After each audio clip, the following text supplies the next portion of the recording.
왜 HBM 쪽이 재밌고 D램 쪽이 재밌냐면 삼성전자도 그렇고요, SK하이닉스도 그렇고 공장을 가지고 있죠. 근데 그 공장에서 HBM을 추가적으로 생산하거나 D램을 추가적으로 생산할 만한 공간 자체가 굉장히 부족하다라고 해요. 그래서 우리가 뭐 땅을 다시 사서 땅의 공장에 대한 인허가를 받고 나서 거기서 공장을 증설하는 과정이 아니라 실제로 지금 가지고 있는 공장에서 무언가 공정 전환을 통해 가지고 HBM이라든지 D램 쪽에 대한 생산 캐파를 늘린다라는 것 자체가 지금 굉장히 어렵다라고 이야기가 되고 있거든요. 근데 과거에는 이제 우리나라 기업들이 먼저 이제 우리가 공장을 지었다라고 해요. 그래서 이제 나중에 주문 물량이 떨어지게 되면 그에 따른 어떻게 보면 타격을 고스란히 받았다라고 한다면 지금은 선주문을 받고 있는 상황이라는 거죠. 선주문을 받아서 그 물량만큼을 만들어내고 있기 때문에 수익성이 계속해서 유지가 되고 있다라고 보시면 좋을 것 같습니다. 이거는 시간이 좀 지나가면 모르겠지만 결국에는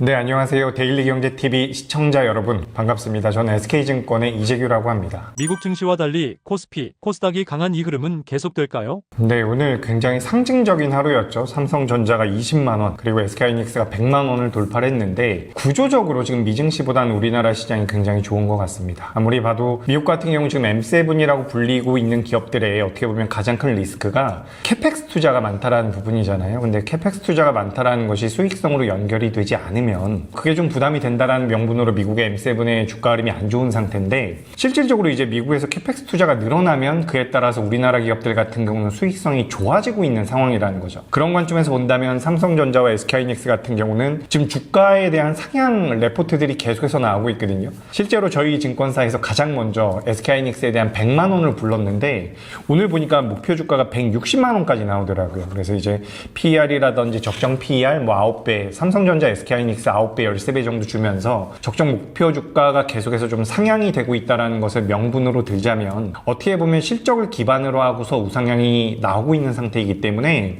지금 너무 급하게 우리가 이 종목군들을 포기할 이유는 없지 않을까. 다만 이제 신규 매수를 하시는 분들 입장에서는 고민이 좀 많을 것 같습니다. 너무 많이 올라온 부분들이 분명히 있긴 하거든요, 단기적으로. 그래서 그 부분들을 고려해 본다면 뭐 신규로 접근하시는 분들 입장에서는 분할 매수의 관점이 맞다라는 말씀을 드리고, 지금 이제 증권사 레포트들을 좀 면밀히 살펴보면 뭐 증권사마다 다르긴 하지만 2026년도, 2027년도, 2028년도까지도 나와 있는 부분들이 있거든요. 그래서 2026년도에서 7년도까지의 영업이익을 우리가 기반으로 한다면 지금 사실 우리나라 삼성전자와 SK하이닉스는 PER이 삼성전자가 10배 정도밖에 이제 밸류에 대한, 그러니까 목표 주가가 나오잖아요. 목표 주가가 뭐 25만원에서 30만원까지도 나오고 있는 상황인데 그게 이제 PER 기준으로 했을 때 10배 수준이라고 보시면 좋을 것 같아요. 그리고 지금 SK하이닉스 같은 경우는 그것보다 더 PER이 낮은 상태거든요. 그래서 우리나라 기업이 어떻게 보면 미국의 마이크론보다 훨씬 더 잘하고 있는데 그들보다 높은 밸류를 받지 못하고 있습니다. 그래서 저는 산술적으로는 더 올라갈 가능성이 높다. 다만 이게 너무 가파르게 올라왔기 때문에 신규로 접근하시는 분들 입장에서는 뭐 속도 조절이라든지 비중 분배가 반드시 좀 필요하다라는 말씀 드리고, 제가 아까 전에 잠깐 말씀드리다가 좀 명확하게 말씀을 못 드린 것 같아가지고 SK하이닉스 같은 경우는 PER을 9배 준 가격이 2026년도 예상되고 있는 EPS 기준으로 했을 때 26만 원이고 삼성전자 160만 원이고 삼성전자 같은 경우가 이제 9배가 13배가 되겠죠. 삼성전자 같은 경우는 PER 기준으로 13배 이렇게 좀 보시면 되고, 제가 방금 전에 말씀드렸던 뭐 PER이 10배다 그리고 PER이 뭐 6배다 7배다라고 말씀드렸던 것은 SK증권에서 나온 레포트가 아니라 전체적으로 나와 있는 레포트에 대한 평균치를 내면 그 정도가 나온다, 이렇게 좀 보시면 좋을 것 같습니다. 그래서 밸류 기준으로는 우리나라 시장이 올라가는 게 어떻게 보면 맞다. 그래서 저는 지금 좀 보수적으로 볼 필요성은 어떻게 보면 고점대 주가가 어느 정도 올라가 있는 상태에서 한 번에 내가 가지고 있는 자금을 모두 다 주식 투자를 할 때 전 그때는 리스크 관리가 필요하지만 분할 매매를 하고 있거나 이미 보유를 하고 계신 분들 입장에서는 우리 시장이 그렇게 부담되는 상황은 아니지 않나, 저는 그렇게 생각하고 있습니다. 삼성전자, SK하이닉스 같은 주도주 장세가 이어질지 아니면 업종 확산이 나올지 어떻게 보시나요? 이거는 정말로 이제 투자를 하시는 분들, 주식 투자를 하시는 분들 입장에서 굉장히 고민이 될 수밖에 없는 주제인 것 같은데, 일단 기본적으로 삼성전자와 SK하이닉스는 상방이 더 열려 있다라고 생각을 해요. 앞서 말씀드렸던 것처럼 우리가 뭐 PER이 20배가 넘어가는 기업도 굉장히 많고요. 뭐 테슬라 같은 경우는 200배가 넘어가잖아요. 물론 성장 밸류를 준다는 것 자체가 다르기 때문에 우리가 단순하게 수치로만 비교할 수 없지만 삼성전자와 SK하이닉스에 대한 기업들에 대해서 상향되고 있는 EPS의 상향치보다 주가의 상승 속도가 늦다라고 본다면 지금 삼성전자와 SK하이닉스는 더 올라갈 가능성이 다시 한번 많다라는 말씀을 드리고 싶어요. 다만 우리가 실제로 매매를 하시는 분들 입장에서 고민을 해봐야 되는 부분은 뭐냐면 올해 2월 달에 가장 많이 올라온 업종은 증권 업종입니다. 그 다음으로는 은행 업종이 올라왔고요. 우리가 금융주라고 이야기를 하면 증권과 은행 그리고 보험을 이야기하는데 보험 같은 경우는 상대적으로 굉장히 약했다라고 보시면 좋을 것 같아요. 금융 중에서. 근데 이 보험의 상승률 같은 경우도 반도체와 엇비슷하거든요. 이게 무슨 말씀을 드리고 싶은 거냐면 반도체도 좋습니다. 반도체도 좋다라고 생각을 하고 상승할 만한 명분이 분명하죠. 실적이라는 명분이 있고 수급이라는 명분이 있기 때문에 분명한데 뭐가 더 많이 올라갈지에 대해서는 고민이 필요하다라는 거죠. 지금 삼성전자와 SK하이닉스를 매수해서 30% 수익이 나는데 다른 업종이 31% 수익이 난다라고 한다면 그것도 매력적일 수 있다는 부분입니다. 그래서 일단 기본적으로는 주도 섹터를 따라가는 게 맞죠. 주도주 삼성전자, SK하이닉스를 탑픽으로 두고 그 외의 종목군들 같은 경우도 저는 비중을 살짝 줄인다라고 하더라도 지금부터는 좀 관심이 필요하다라고 생각을 하고 있고 지난주였죠. 지난주 그러니까 2월 17일, 19일 요 정도였던 것 같은데 우리나라에 코스닥에 대해서 외국인들의 순매수가 굉장히 많이 들어왔거든요. 1조 넘게 매수가 들어왔기 때문에 물론 외국인들이 1조 매수했다라고 해서 우리 시장이 무조건 올라가는 것은 아닙니다. 하지만 이 1조라는 것은 어쨌든 상징하는 부분이 있다라고 저는 생각을 해요. 그래서 오늘 같은 경우도 코스닥 쪽에 2차전지라든지 제약바이오 같은 경우도 변동성이 좀 나왔거든요. 그래서 우리가 수치를 기준으로 본다면 여전히 삼성전자와 SK하이닉스가 가장 좋다라는 말씀드리고 다만 이제 수익률적인 측면에서는 다른 섹터도 좀 관심을 가져볼 필요가 있지 않을까 그렇게 좀 생각을 하고 있습니다. 삼성전자와 SK하이닉스의 현재 구도를 어떻게 보고 계신가요? 네, 이거 정말 어려운 것 같고요. 실제로 이제 제가 반도체 애널리스트들을 많이 만나보는데 저보다 그분들이 당연히 더 잘 알겠죠. 근데 저 같은 경우는 어쨌든 PB라는 입장으로서 반도체뿐만 아니라 다른 업종에 대한 공부도 많이 하거든요. 그래서 반도체가 다른 업종에 비해서 어떤 게 뛰어난지, 반도체 안에 있는 삼성전자와 SK하이닉스가 다른 업종의 대표주들보다 무엇이 뛰어난지 이런 부분에 대해서 저는 비교를 하는 게 저의 일이라고 생각을 하거든요. 그래서 이제 제가 반도체에 대한 특화된 내용만 말씀을 드려보자면 반도체 애널리스트들보다는 제가 모를 것 같아요. 하지만 제가 큰 개괄적인 말씀을 좀 드려보자면 지금 삼성전자 같은 경우 어쨌든 HBM 쪽에 대해서는 작년에는 그 모멘텀이 굉장히 없었잖아요. 실제로 삼성전자 같은 경우는 언론 플레이를 하지 않는 기업으로서 굉장히 유명한 기업이거든요. 근데 작년에도 이제 HBM 통과를 했다라는 내용들이 정말 많이 나왔습니다. 그리고 이번 같은 경우도 연유 전후로 해서 HBM4에 대해서 가장 먼저 출하를 했다라는 내용들이 나왔죠. 그러니까 지금 삼성전자 같은 경우는 HBM 쪽에 대한 캐파가 분명히 이제 만들어지고 있는 상황이고 출하가 된 상황인데 이거를 이제 널리 알리고 싶어 하는 것 같다. 그러니까 일단 1위를 하고 있었던 SK하이닉스 같은 경우는 상대적으로는 조용하게 진행을 하고 있는 것 같습니다. 물론 최태원 회장이 미국에 가서 치맥 회동을 했다라는 이야기들도 있고요. 전반적으로 이제 내용이 나오고 있는데 기본적으로는 HBM 단에서 SK하이닉스가 앞서 나가고 있던 상황에서 삼성전자가 들어온 거고 삼성전자 같은 경우는 SK하이닉스에 비해서는 캐파적인 여력이 좀 더 있다라고 보시면 좋을 것 같습니다. 근데 최근에 이제 HBM 쪽에 대해서는 제가 사실 살짝 보수적으로 말씀드리고 싶은 게 뭐냐면 실제로 지금 우리가 어떻게 보면은 범용 반도체라고 할 수 있는 D램 쪽에서 수익성이 HBM보다 더 올라오고 있어요. 작년 같은 경우는 이제 고부가 가치라고 이야기를 하면서 HBM 쪽에 대한 관심도가 굉장히 높았고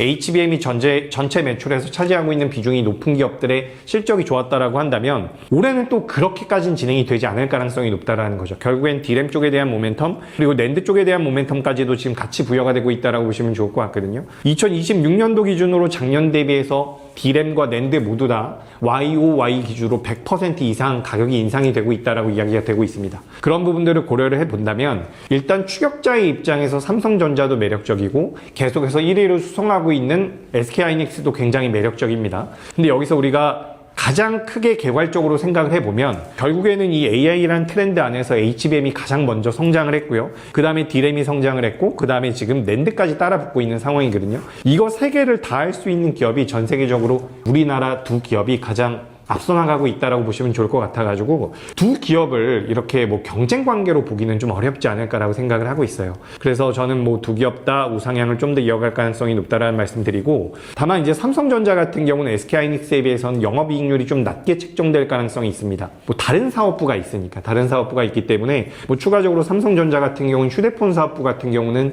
어떻게 보면 추가 물량이 줄어들 수도 있거든요. 우리가 기본적으로 휴대폰에 들어가는 D램 같은 경우는 그 휴대폰 원가에서 10% 정도를 원래 차지를 해요. 근데 지금 이 D램의 가격이 계속해서 올라가다 보니까 휴대폰 원가가 높아지는 거죠. 그래서 어떻게 보면 물량이 좀 떨어질 수 있다라고 하는데, 또 그 물량은 AI 서버에 들어가는 물량들로 이제 대체가 된다라고 이야기가 되고 있거든요. 근데 어쨌든 삼성전자와 SK하이닉스 같은 경우는 구조적으로 좀 다르다. SK하이닉스 같은 경우는 퓨어한 반도체 플레이어라고 보시면 좋을 것 같고, 삼성전자는 제가 뭐 휴대폰 말씀도 드렸는데 요거를 말씀을 안 드릴 뻔했네요. 삼성전자는 파운드리를 가지고 있지 않습니까? 삼성전자를 몇 년 전부터 이야기할 때마다 매번 이야기했었던 부분들이 파운드리 사업부가 적자가 심하니까 이걸 좀 떼어내야 된다, 그런 이야기를 많이 했었거든요. 근데 작년에 테슬라와 그리고 애플 쪽에 대한 수주가 어느 정도 이제 형성이 되고 있다라고 보면 이건 굉장히 큰 의미를 가지고 있다라고 저는 생각을 하거든요. 생각을 한번 해보시죠. 내가 고객이 없는 상황에서 파운드리 직원이라고 한번 생각을 해보겠습니다. 고객이 없는 상황에서 내가 무언가 연구를 하는 것과 지금 테슬라와 애플에서 나한테 무언가를 요청한 상황에서 내가 업무를 진행한다라는 것은 굉장히 큰 차이가 있다라고 생각을 하거든요. 이 레퍼런스가 지금 생기고 있다라는 것이 2027년도가 되면 삼성전자의 파운드리 사업부에서도 수익이 날 수 있다라는 그 명분으로 지금 작용이 되고 있기 때문에, 어떻게 보면 파운드리 쪽을 고려해 본다면 삼성전자가 SK하이닉스보다 조금 더 매력적인 점수를 줄 수 있다라는 거고, 다만 스마트폰 사업부 같은 경우는 어떻게 보면 살짝 마이너스가 될 수가 있다라는 거죠. 두 기업이 경쟁 관계라기보다는 같이 윈윈할 수 있는 구조가 될 가능성이 높다라고 보여지기 때문에 뭐 삼성전자 둘 다 반반 이렇게 좀 매매하시는 것도 괜찮을 것 같다라는 말씀 드리겠습니다. 삼성전자와 SK하이닉스, HBM을 둘러싼 두 기업의 전략 차이는 무엇이라고 보시나요? 경쟁 관계이긴 하죠. 경쟁 관계이긴 한데 지금 어느 한 기업이 앞서 나갈 수가 없는 상황이라고 생각을 하거든요. 아시다시피 수요가 너무 넘쳐 흐르고 공급이 부족한 상황이기 때문에 두 기업 다 어떻게 보면 지금 만들어지는 족족 판매가 되고 있고 이미 다 솔드아웃이 되어 있는 상태죠. 그렇기 때문에 뭐 HBM 같은 경우는 경쟁 관계이긴 하나 두 기업 모두 다 캐시카우로 보실 필요가 있다는 말씀 드리고 싶고, 전략의 차이는 저는 잘 모르겠습니다. 솔직히 뭐 잘 말씀을 드릴 만한 부분은 아니라고 생각이 되는 게, 지금 HBM보다 제가 앞서 말씀드렸다시피 D램 쪽에 대한 수익성이 더 좋아지고 있는 부분인데, 이게 왜 HBM 쪽이 재밌고 D램 쪽이 재밌냐면, 지금 이제 삼성전자도 그렇고요, SK하이닉스도 그렇고 공장을 가지고 있죠. 근데 그 공장에서 HBM을 추가적으로 생산하거나 D램을 추가적으로 생산할 만한 공간 자체가 굉장히 부족하다라고 해요. 그래서 우리가 뭐 땅을 다시 사서 땅의 공장에 대한 인허가를 받고 나서 거기서 공장을 증설하는 과정이 아니라, 실제로 지금 가지고 있는 공장에서 무언가 공정 전환을 통해 가지고 HBM이라든지 D램 쪽에 대한 생산 캐파를 늘린다라는 것 자체가 지금 굉장히 어렵다라고 이야기가 되고 있거든요.